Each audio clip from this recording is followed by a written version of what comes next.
The inauguration of this committee and the formalization of this investment committee reinforced President Tinubu's pledge to an inclusive economy, a vision that has been endorsed by the National Economic Council.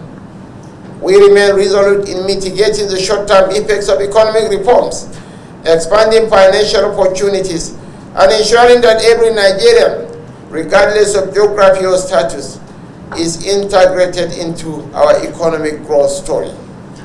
However, the weight of this vision rests on all of us gathered here today. We are not here for a ceremonial exercise. We are here to remind ourselves of the scale of our responsibility and the urgency of our mission. Our $1 trillion economy by 2030 is not a distant ambition. It is an achievable goal, one that requires strategic execution, innovative thinking, and unwavering commitment. I urge every member of this committee to bring their expertise, passion, and diligence to this task. I call on our investors to place their confidence in us, knowing that every resource committed will be leveraged to build a more inclusive and prosperous Nigeria.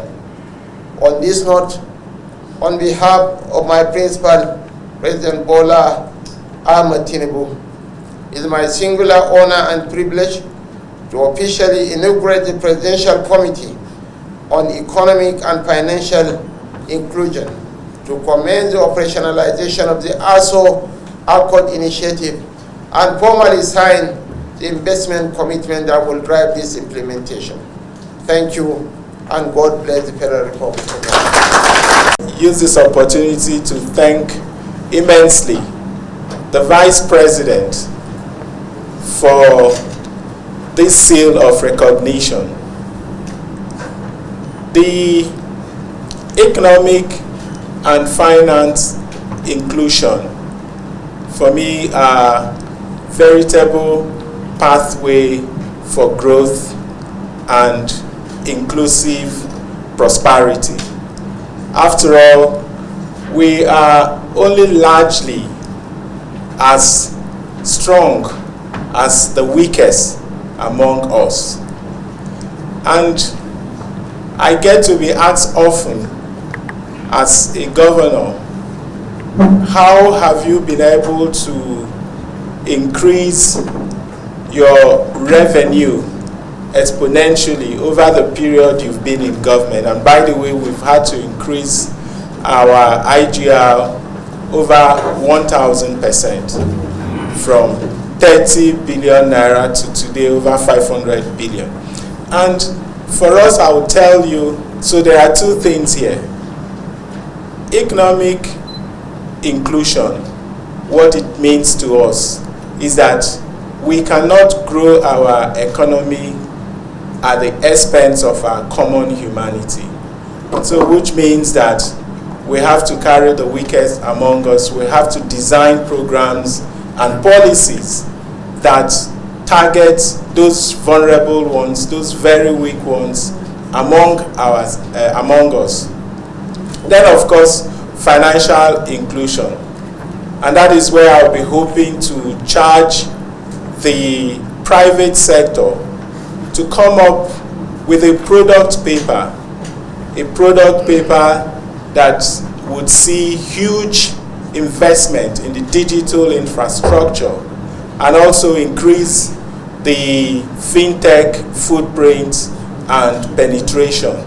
That way, we're able to essentially provide financial services to those very low ones in our society.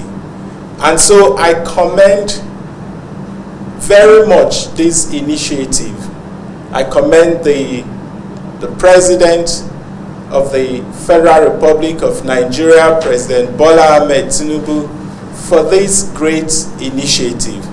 And I don't address financial inclusion and try to create all this enabling environment where we address the digital infrastructure, network connectivity, bringing our people back to financial services sector. We may not be able to lift our people out of poverty. We cannot create jobs. We cannot address even the problem of insecurity, the NSA. These are also issues, because poverty is another factor that's causing the problem. And more importantly, Your Excellency, I believe it's a vehicle that will help us to bring life to dead capital.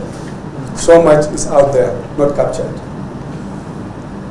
So it's something that we should probably take it even more important than what it is, as this, what is going on now. From our own side, I'm here to demonstrate our commitment to be with you and to support it 100%. And I represent the entire security sector of Nigeria. It's designed to drive inclusive growth by ensuring that every economically active Nigerian has access to essential financial services. And of course, this our committee has been tasked with the critical responsibility of translating this vision into actionable, impactful reform. So on behalf